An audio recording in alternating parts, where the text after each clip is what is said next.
अफ़सोसनाक ख़बर अमाकिनासी पनो आकिल में सख्त गर्मी ऐं बीमारी सबब मासूम बाड़ी समेत ब ॼणा फोत थी विया आहिनि। ॻोठ नई ॿुढ में गर्मीअ जी सट न सहंदे पीरसन अब्दुल रशीद डेहो दम ॾेई छॾियो आहे। साॻे ॻोठ में 2 वरहनि जी मदीहा धीउ अयाज़ बि बुखार ऐं गर्मीअ सबब फोत थी वई आहे।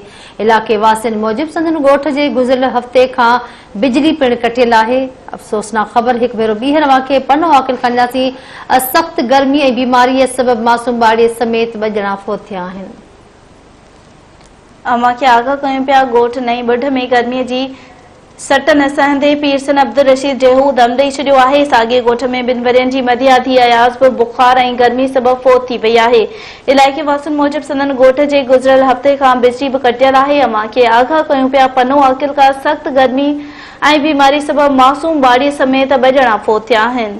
ॻोठ नई ॿुढ में गर्मीअ जी सट न सहंदे पीरसन अब्दुल रशीद डेहो दम ॾेई छॾियो आहे।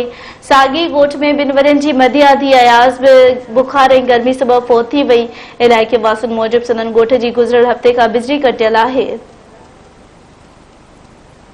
पनो आकिल खां अफ़सोसनाक ख़बर आहे। हिकु भेरो ॿीहर अवां खे आगाह कयूं पिया। सख़्त गर्मी ऐं बीमारी सबब मासूम बाड़ी समेत 2 ॼणा फोत थिया आहिनि। ॻोठ नए ॿुढ में गर्मीअ जी सिट न सहंदे पीरसन अब्दुल रशीद डेहो दम ॾेई छॾियो आहे। अवां खे आगाह कयूं पिया। अहम ख़बर आहे। ॻोठ नई ॿुढ में गर्मीअ जी सट न सहंदे पीरसन अब्दुल रशीद डेहो दम ॾेई छॾियो आहे।